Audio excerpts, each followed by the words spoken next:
OpenAI GPT 4.1 ஒரு புது family of மாடல்ஸை 3 வேரியண்டா launch செஞ்சிருக்காங்க. அதாவது முதல் மாடலா GPT 4.1, அடுத்து GPT 4.1 மினி, கடைசியா GPT 4.1 நானோ. இந்த மாடல்ஸை நீங்க API மூலியமா மட்டும்தான் ஆக்சஸ் பண்ண முடியும்.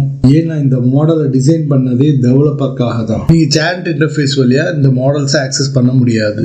இந்த மாடல் தான் OpenAIயோட ஃபர்ஸ்ட் மாடல் 1 மில்லியன் டோக்கன்ஸை இன்புட் கான்டெக்ஸ்ட் விண்டோல அக்செப்ட் பண்றதுக்கு. இந்த மாடலோட பிரைம் ஃபோக்கஸே கோடிங், இன்ஸ்ட்ரக்ஷன் ஃபாலோ பண்றது, அப்புறம் லாங் கான்டெக்ஸ்ட் ஜெனரேட் பண்றது. இப்போ இந்த மாடலோட கோடிங்கை பாத்தீங்கன்னா GPT 4.5 விட பெட்டரா இருக்கு. அதாவது SWE பெஞ்ச்மார்க்ல 55% எடுத்திருக்கு. அப்புறம் இன்ஸ்ட்ரக்ஷன் ஃபாலோயிங்ல 38.3% எடுத்திருக்கு. நம்ம AI எது சொன்னாலும் அது ஹாலுசினேட் ஆகி தப்பா பண்ணதுல அது இந்த மாடல்ல ரொம்ப கம்மியா இருக்கும். ஸ்ட்ரிக்டா நம்ம கொடுக்கிற இன்ஃபர்மேஷன்ஸை மட்டும்தான் ஃபாலோ பண்ணும். OpenAI இது வரைக்கும் எந்த மாடல்ஸ்லயும் நானோ வெர்ஷன் லான்ச் பண்ணது கிடையாது. ஆனா இந்த ChatGPT 4.1ல நானோ வெர்ஷன்ஸ் லான்ச் ஆயிருக்கு.